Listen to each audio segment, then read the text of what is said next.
50-calorie chocolate brownies. These need no introduction because just look at these. They're amazing. If you love brownies, if you love chocolates, these are satisfying, delicious, and hit the spot.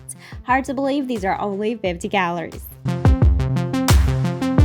In the bowl goes the yogurt, hot milk, and hot coffee. For all of you who don't like coffee, we cannot be friends. What are we gonna bond over? Now, brownies are delicious because of the amount of chocolate and butter. Let's compare my regular brownies to my 50-calorie brownies. The amount of chocolate and butter that's in that recipe is insane. But hey, you're not having brownies every day. But if you do want brownies every day, here's the most amazing 50-calorie brownie recipe. These will be slightly less fudgy than traditional brownies, but they'll be just as amazing and delicious. Melt the butter in the microwave, and in the meantime, bloom the cocoa. We're using cocoa powder today as it has way less calories than regular chocolate. Give this a good mix and add the melted butter. Now, is a tablespoon of butter really gonna make a difference in this recipe? Yes, it's gonna add flavor and it's gonna tenderize the batter, so do not skip it.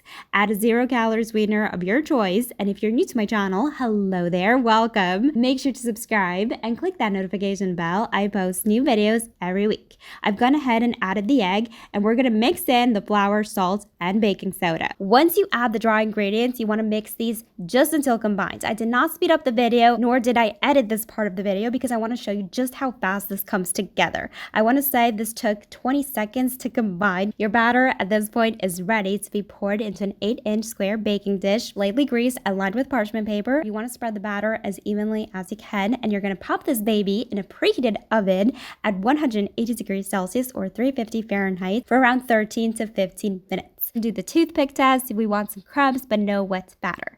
Now, this is delicious as is, okay? I promise you it does not need any topping whatsoever. It will not have that traditional crackly brownie top though. So adding some chopped chocolate on top will give you a similar effect. Consider this more of a rich, chocolatey, cakey brownie.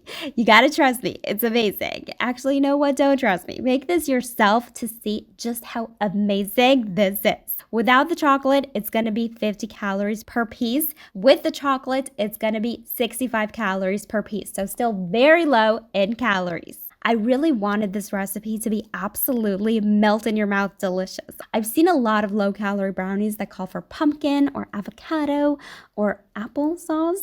And while those might be slightly, healthier, they're just not going to be amazing. I'm sorry. I also wanted to keep the ingredients basic and easily available for everybody. If you love chocolates, if you need a quick fix but are trying to cut back on those calories, you must make these. They're rich and chocolatey, guilt-free, and you will fall in love with these.